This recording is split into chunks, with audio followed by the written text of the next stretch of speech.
Check out my Society 6 shop at society6.com/keepitcrafty, or for these specific items, you can find links in the description below. In order to do this project, you'll need some polymer oven-baked clay. Take a piece of it and knead it in your hands until it's soft and pliable. I had a problem with this clay sticking to almost everything, so I just decided I'd try an old baking trick and put flour on the surface I was working on and on the tools I was using, and that worked great to prevent it from sticking. Once the clay is soft, then you'll want to roll it into a ball. Next, flatten the clay ball with your hand and then roll it out until it's about 1/2 centimeter thick.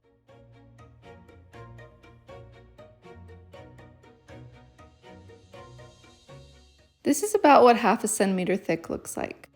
I got this wooden stamp kit from Amazon, and that's what I'll be using to create the designs on my pendants. This is the one I'm going to start with. When you're pushing it into the clay, make sure you push down on all 4 sides evenly. So I want all my pendants to be a circular shape, so I literally just found caps and lids from around my house to do the job. This is just the lid of a glue stick, and I'm going to dip it in some flour so it doesn't stick to the clay, and then use it to cut out a circle shape.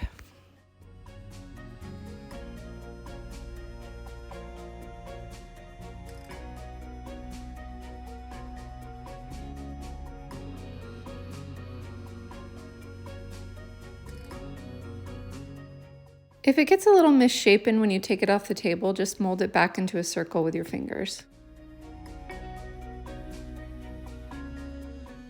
Next, you'll want to use a dotting tool to punch a hole in the pendant. This, of course, will make it possible for you to attach a jump ring so you can put it on a necklace.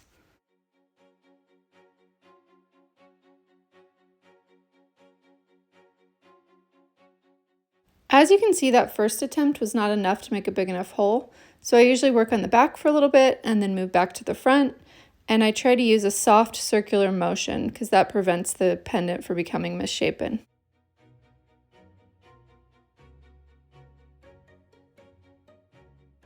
Even though I did it gently, as you can see, it's a little peaked at the top, so I just need to push it down to make it more circular again. Next, I'm going to make a squirrel pendant because I love squirrels. I wanted this pendant to be a little bit bigger, so this time I'm using the back of this pastry tip to cut out the circle because it has a larger circumference.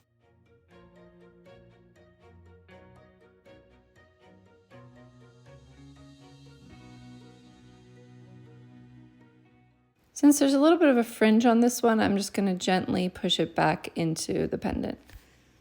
This dotting tool actually has different size tips on either side, so depending on how much room you have, you can choose one or the other.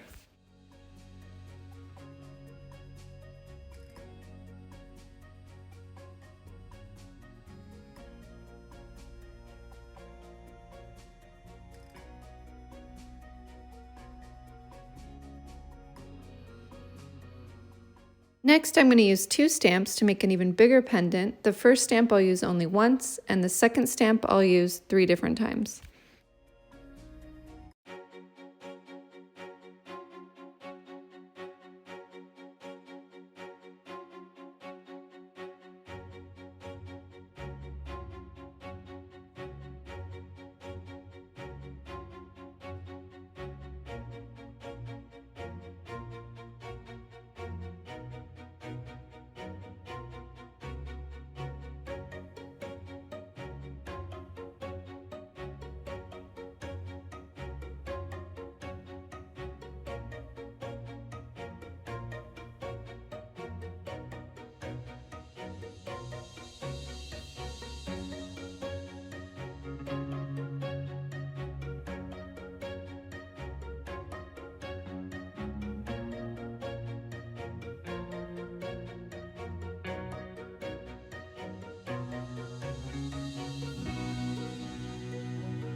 Then bake your pendants in the oven at 275 for 15 minutes.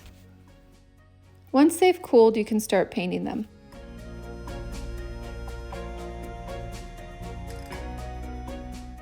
I wanted this pendant to have a bronzy undertone, so I mixed metallic gold, burnt umber, and black acrylic paint together to get this color. You're going to want to apply 2 coats front and back.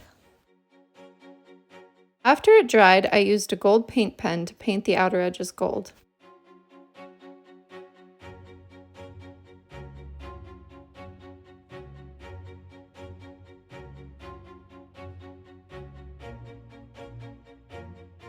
I'm going to paint this squirrel a metallic rose gold.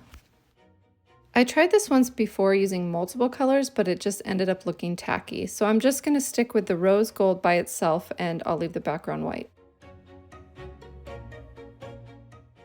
And of course, I'll add a little black dot for the pupil of the eye. And for this last one, I'm using a metallic champagne gold color. Spray the front and back with Mod Podge acrylic sealer. Once it dries, you can add some rhinestones.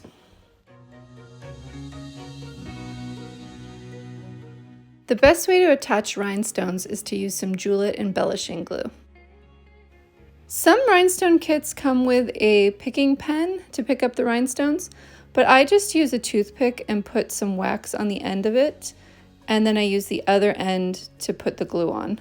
And the kind of wax I use is wax dots for braces. Sometimes it can be difficult to get the rhinestone off of the wax, so you may need to use your fingernail or another toothpick.